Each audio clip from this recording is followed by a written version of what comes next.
What's up, guys? So I just finished one of the most intense weight cuts I've ever attempted. From January 10th to April 20th, I participated in the $100,000 Macro Factor Challenge put on by Jeff Nippert and the Macro Factor team. In those 100 days, I lost 40 pounds and completely changed my physique. I was as big and as lean as I've ever been, and my physique had never been better. And in exactly 3 weeks, I ruined it all. In 3 weeks, I put on over 20 pounds. I completely blew it, and now I'm trying to pick up the pieces and reverse time if possible to fix the damage that I've done. I was dead set on starting a lean bulk after this cut. I thought that the momentum that I had built up from this cut would help me transition into a lean bulk, but I was wrong. So why did this happen to me? How did my discipline falter so quickly? Why did I find it so difficult to use the momentum I'd built up and transition into a lean bulk? I did a ton of research on why food binging occurs after a cut, and what I found has been incredibly helpful to me now that I'm trying to get back on track. So in this video, I'm going to show you all of the mistakes I've made since finishing the challenge. I'm also going to share with you what I've learned so that you can recognize that this is happening to you, and I'm going to give you some tools and techniques so that you can overcome these psychological tendencies so that you don't make the same mistakes that I do. So let's get into it. When I finished the challenge, I felt like I deserved to eat the biggest, most unhealthy, most delicious meal I could possibly imagine. But I didn't stop at one meal. Since the challenge ended, I've completely gone off the rails with my nutrition. I've still had days where I've been able to hit my target calories, but the 5,000 calorie plus days and the manic binges have made their appearances all too often. While my activity level has stayed the same, my nutrition has just been scary. Now, there's nothing wrong with getting donuts after a hard cut. There's nothing wrong with even trying to eat as many calories as you can in one day, which I did, by the way. Check out the video. But repeating this every few days or even every weekend is a surefire way to ruin your progress and put you right back to where you were before the cut. And it'll take you about half the time to put that weight on as it did to take it off. In the 3 weeks since the challenge ended, there have been 8 days where I've eaten more than 5,000 calories. While this may not seem too terrible, let's break down the math to see exactly how much I've been overeating. In the past 3 weeks, I've eaten a total of 118,079 calories. And if instead I had hit my target calories each day of 3,500, I'd be around 77,000 calories. Now, while I agree I deserve to go a little over on my calories at least for a few days, this is still way more than I should have eaten. Even if you add in the 13,000 calories that I did for my cheat day video, I'm still 28,000 calories over what I should have been if I had been hitting my target bulk calories. Now you might be asking yourself, Marty, why in the ever-living are you doing this to yourself? And the answer would be, I'm hungry. But in all seriousness, I was wondering this too. I even took a progress picture 1 week after my cut ended for my 1-year lean bulk. A lean bulk which lasted all of 4 days. I quickly realized that this wasn't the first time that this has happened to me. I've spent basically my entire life in this cycle, going back 10 years to a 19-year-old Marty who had just achieved abs for the first time. I remember working out in the gym every day for probably about 6 months, eating the exact same things every day, and achieving a physique I was incredibly proud of. But all it took was one slice of pizza after months of restriction, and I completely stopped going to the gym and gained a bunch of weight. Fast forward to today, and I've been through this cycle about 4 or 5 times now. I'm stuck in a loop of weight fluctuations. From fit to fat to fit to fat to fit to fat, and after this cut, I've finally had enough. I wanted to understand why this was happening to me, and what I could do to combat my urge to eat everything every day. I thought that understanding what was happening to me psychologically would help me do a better job of staying on track. So I consulted an expert on the matter, ChatGPT. ChatGPT, thank you for joining me today. I know you're a very busy person, and I appreciate your time and assistance in understanding what is happening to me and why I can't stop eating everything in the house. No problem, Marty. Thank you for having me. I think that one thing you might be experiencing is food FOMO. Food FOMO. That sounds interesting. Could you elaborate on that? Food FOMO, or fear of missing out, is the anxiety or discomfort someone feels when they think they're missing out on eating certain foods, especially indulgent, tasty, or off-limits foods. How interesting. Let's take a deeper look at food FOMO. Food FOMO. When I read those words, it was like somebody spoke my feelings to me. That's exactly what I was experiencing. I'd missed all of my favorite foods so much that I wanted to eat them all. The problem here is that I didn't just want a little bit. I wanted to eat as much as I possibly could, of everything. So this insatiable desire led to binge eating on another level. My mind was terrified of the thought of, oh, okay, I'll eat pizza today and then I'll get back to work tomorrow. This was not an option. I needed pizza like 4 times a week. And that's just to satisfy my pizza craving. What about my cravings for donuts, brownies, cookies, fast food, Chinese food, bar food?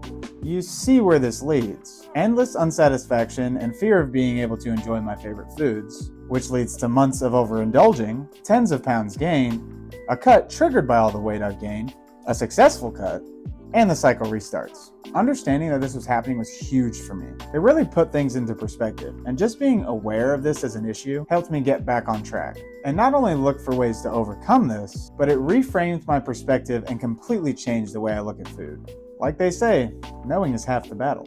Chat, can I call you Chat? Yes, you can call me Chat. Chat, thank you for that. That was very insightful. And I know that I definitely experienced food FOMO, especially after a hard cut. What else could be contributing to my binge eating? Well, considering you are indulging in a lot of foods that you were previously restricting, it could be possible that even on days that you plan to stay on track, you may slip up and eat a donut.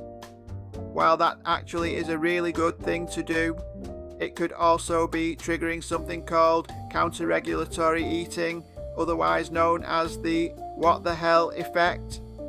The what the hell effect. What exactly is that? Counter-regulatory eating, or the what the hell effect, takes place after you've just eaten a bunch of food.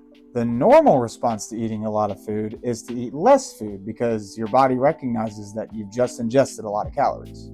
But if you've been intensely dieting like I have, you're susceptible to eating even more food after you've just eaten way too much food already. The what the hell effect essentially means, hey, I just ate a bunch of food and I'm already off track for the day, why not eat whatever I want? After reading about this, I immediately recounted every weekend since the Macro Factor Challenge ended where I've done exactly that. I would either start my day with 6 donuts, or my typical breakfast on the cut, just triple the amount. And the rest is history. If it tasted good, it was going in my mouth. I figured if I've already ingested 2,000 calories worth of donuts, what was I gonna do? Eat 1,000 calories for the rest of the day and not hit my protein goal? Eating like this in the morning or at any point in the day would cause me to completely go off track and binge eat anywhere from 5,000 to 10,000 calories, resulting in feeling like crap, gaining a bunch of water weight, and feeling disappointed in myself. That makes a lot of sense, and I've definitely experienced that before. It's all too easy to go way off your diet, especially after you feel like you've already ruined your day with a not so healthy meal or treat. That's right, Marty. It's important to remember that you aren't ruining your entire day if you have one treat. If one tire popped on your car, you wouldn't go and pop all 4 of them, would you? Absolutely not. Is there anything else that you think might contribute to binge eating after a cut? Another contributor could be identity lag. Identity lag. Can you elaborate on that? You've changed your habits, you've changed your body, but you still see yourself as who you were before and not who you are now. It's like your results are present, but your identity is stuck in the past. This one hit like a ton of bricks, and it's exactly how I've been feeling for the past 10 years. I still feel like the guy who loves food more than anything else. When I had a clear goal, I was able to power through and do what needed to be done to get to the finish line. But after the goal was completed, I felt like I was in a free fall, unable to change course and maintain my athletic identity as easily. Thus, the 300-pound version of myself crept back to the surface and started eating the kitchen sink. This, coupled with the fact that the diet I was following to lose weight wasn't sustainable, made it easier to revert back to my old ways. I needed a way to change how I perceived myself, when I didn't have my head down, just trying to do whatever it takes to accomplish my goal, and knowing that it was only temporary. ChatGPT, thank you for this. Now that ChatGPT has given us some reasons for why we might be binge eating, let's look at some ways that we can overcome it. Let's start with trying to look at previously off-limit food a little differently.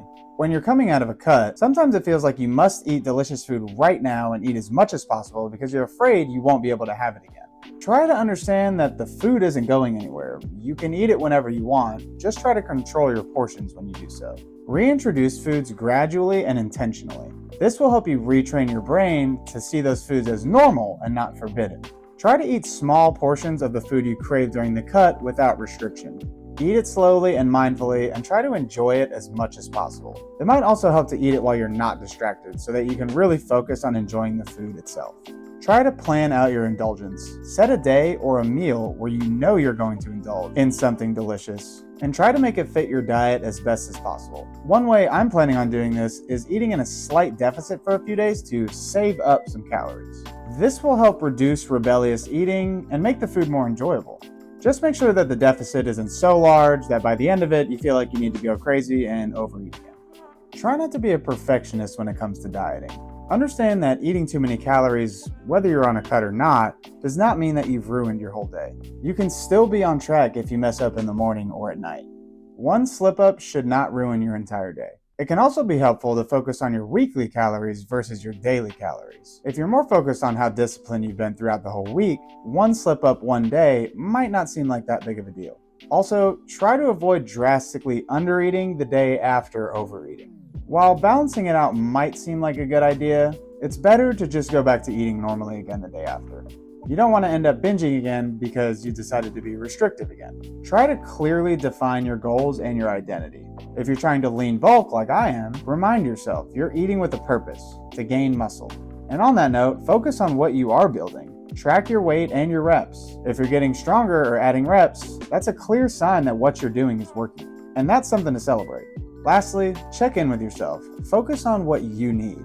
If you need a good meal, schedule one. If you need to relax and are feeling overwhelmed, give yourself that grace. Play a video game, go out with some friends. Do something to recharge your batteries and reset so that you don't turn to overeating or even worse habits. Thanks for watching, and I'll see you in the next one.